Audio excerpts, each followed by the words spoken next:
तो रोहतक में आग का तांडव देखने को मिला। जो अग्निकांड में अब तक 3 शव निकाले जा चुके हैं। जूते के शोरूम में आग लगी थी।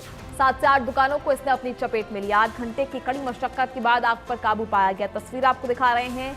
मौके से आप देख सकते हैं किस तरह से जूते के शोरूम में आग लगी थी। आग धीरे धीरे इतने विकराल रूप आग ने ले लिया कि 7 से 8 दुकानें इसकी चपेट में आ गई। ऐसे में अग्निकांड में अब तक 3 शव निकाले गए हैं।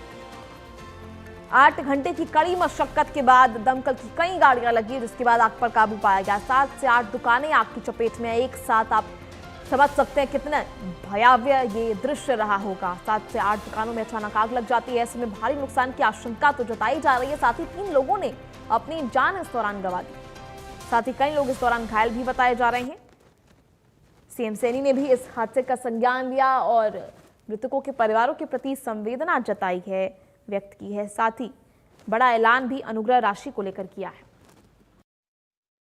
रोहतक के डी पार्क पर आगजनी का ऐसा भयानक मंजर शायद ही किसी ने देखा होगा। इस वक्त हम डी पार्क पर खड़े हैं। कल लगभग 1 बजे के आसपास यहां पर भयानक आग लगी और आग इतनी भयानक थी कि देखते ही देखते करीबन दर्जन भर दुकानों को अपनी चपेट में ले लिया और 3 लोगों की जिंदा जलने से मौत हो गई। मामला काफी भयानक था और आप देख सकते हैं कि अभी तक कहीं ना कहीं से धुआं उठ रहा है।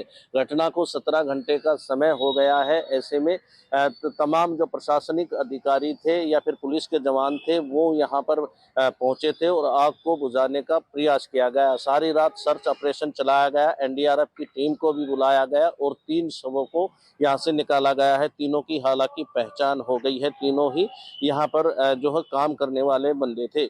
आप देख सकते हैं कि आग की चपेट में करीबन दर्जन भर जो बाइक है वो भी आ गई। मंजर इतना भयानक था कि देखते ही देखते तमाम दुकानों को अपनी चपेट में ले लिया। हालांकि फायर ब्रिगेड की बात करें तो 5 जिलों से करीबन 4 से 5 दर्जन फायर ब्रिगेड की गाड़ी मौके पर पहुंची और तब आग पर काबू पाया गया। हालांकि तमाम जो राजनीतिक नेता हैं वो यहाँ पर पहुंचे और प्रशासन पर भी सवालिया निशान खड़े किए हैं। दरअसल एक फायर ब्रिगेड की गाड़ी मौके पर पहुंची थी, उसके 30 मिनट के बाद दूसरी गाड़ी मौके पर पहुंची थी, जिस पर सवालिया निशान खड़े किए जा रहे हैं। व्यापारी नेताओं का कहना है कि यदि समय पर फायर ब्रिगेड की गाड़ियां पहुंच जाती तो इतना भयानक मंजर नहीं होना था। सामने जो आप दुकानें देख रहे हैं एक के बाद एक आग की चपेट में आती गई। इसके बाद में पीछे की तरफ भी कुछ दुकानें हैं जो आग की चपेट में आई है। हालांकि अभी भी सर्च अभियान चलाया जा रहा है। आप देख सकते हैं कि आपको कहीं ना कहीं से धुआं उठता हुआ दिखाई देगा। कड़ी मशक्कत के बाद आग पर काबू पाया गया। यही वो जूतों का शोरूम है जहां सबसे पहले आग पकड़ी थी। ऊपर वाला जो फ्लोर है वहां से आग पकड़ी और फिर देखते ही देखते पूरे शोरूम को अपनी चपेट में ले लिया। इसके साथ लगते हुए जितने भी शोरूम और दुकानें हैं उनको भी अपनी चपेट में लिया गया है। आप देख सकते हैं कि पुलिस का सख्त पहरा यहाँ पर आपको नजर आएगा और फायर ब्रिगेड की गाड़ी भी यहाँ मौके पर खड़ी हुई है ताकि यदि दोबारा से कोई आग भड़के तो उस पर काबू पाया जा सके। काफी भयानक मंजर आपको देखने को मिलेगा। ऐसा ही एक मंजर आज से 19 साल पहले यानी 9 जून को ही एक पटाखा फैक्ट्री में रोहतक में आग लग गई थी, जिसमें लगभग 5 लोगों की मौत हुई थी और काफी लोग घायल हो गए थे। वही 9 जून को 19 साल के बाद ऐसा ही एक मंजर फिर से सामने आया है। हालांकि अभी अधिकारी कुछ भी बोलने से बचते हुए नजर आ रहे हैं, लेकिन विपक्ष के नेताओं की माने तो उनका कहना है कि इस मामले में जांच होनी चाहिए। यदि फायर स्टेशन की कोई गलती सामने आती है तो सख्त कार्रवाई होनी चाहिए। इसके अलावा जो आसपास जो साइड दूसरी साइड है वो भी जो है दुकानें आग की चपेट में आ गई। इससे अंदेशा लगाया जा सकता है कि मंजर कितना भयानक होगा। हालांकि अभी तक इस मामले की जांच के आदेश आधिकारिक तौर पर सामने नहीं आए हैं, लेकिन ऐसा माना जा रहा है कि सारे मामले की जांच होगी। इंडिया न्यूज के लिए रोहतक से दिनेश। इसी बीच रुक करेंगे एक और बड़ी अपडेट, बड़ी जानकारी आपको दे रहे हैं। जहां रोहतक में जूते के शोरूम में आग लग गई थी, ऐसे में 7 से 8 दुकान इसकी चपेट में आए थे। बड़ी जानकारी आपको दे रहे हैं। ऐसे में 8 घंटों की कड़ी मशक्कत के बाद आग पर काबू पाया गया। कांग्रेस एमएलए बीबी बत्रा ने मौके पर पहुंचकर इसका जायजा लिया। वहीं कांग्रेस विधायक बीबी बत्रा का बयान भी इसके बाद सामने आया। ये बेहद दुखद घटना है। बीबी बत्रा का ये बयान, उन्होंने मौके पर आकर इसका जायजा भी लिया। उन्होंने कहा कि फायर ब्रिगेड समय पर पहुंचती तो नुकसान कम होता। दरअसल दमकल की गाड़ियों को 8 घंटे लगे इस आग को बुझाने में। उन्होंने कहा कि पूरे मामले की निष्पक्ष जांच होनी चाहिए और अगर दमकल की कई गाड़ियां जो है मौके पर समय पर पहुंचती तो नुकसान कम होता। पीड़ितों को उचित मुआवजा मिलना चाहिए, इसकी मांग भी बीबी बत्रा ने की है। हालांकि पूरे मामले की निष्पक्ष जांच होनी चाहिए, इसको लेकर भी उन्होंने खुलकर अपनी बात सामने रखी।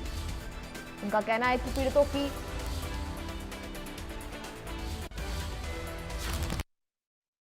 पर जो आग लगी थी, भयानक मंजर था।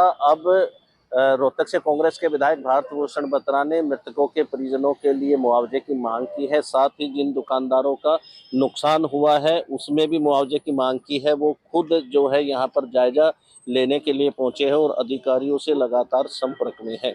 दरअसल आप देख सकते हैं कि डी पार्क पर कल भयानक आग लगी थी और ऐसे में करीबन दर्जन भर जो दुकानें हैं इसकी चपेट में आई थी। कल भी कांग्रेस सांसद दीपेंद्र सिंह हुड्डा यहाँ पर पहुंचे थे। इसके अलावा पूर्व मंत्री मनीष ग्रोवर भी यहाँ पर पहुंचे थे और अब रोहतक से कांग्रेस के विधायक भारत भूषण बत्रा वो भी यहाँ पर पहुंचे थे। आप सर जायजा लेने के लिए पहुंचे हैं, किस तरह का आपको नुकसान यहाँ पर दिखाई दे रहा है?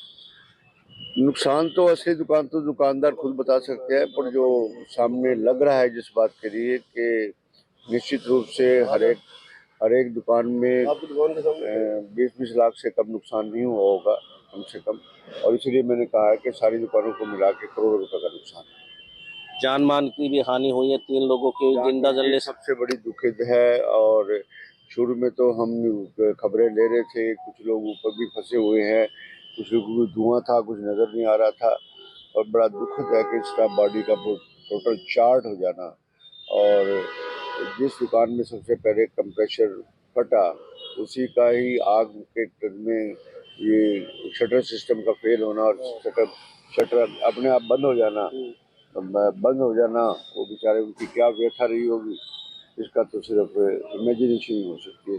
प्रशासन पर भी सवालिया निशान खड़े हो रहे हैं। 5 डिस्ट्रिक्टों से फायर ब्रिगेड की गाड़ियां मंगानी पड़ी। यहाँ पर जो गाड़ी थी आग को कंट्रोल करने के लिए तो ठीक किया उपायुक्त ने कि बाकी मनाई एनडीआरएफ की टीम भी यहाँ पर आई, उन्होंने काबू किया।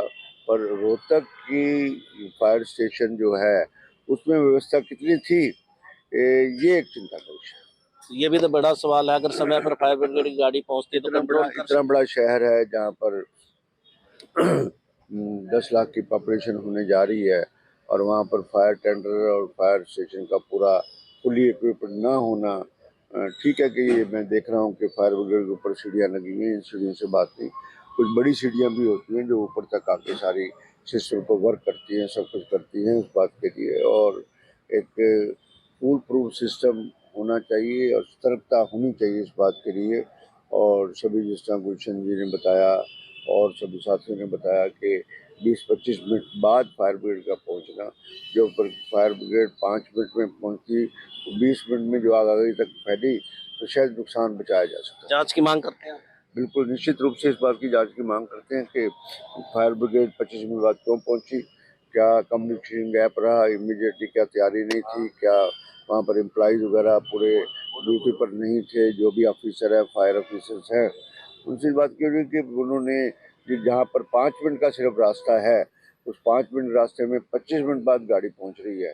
तो आप मौके पर थे?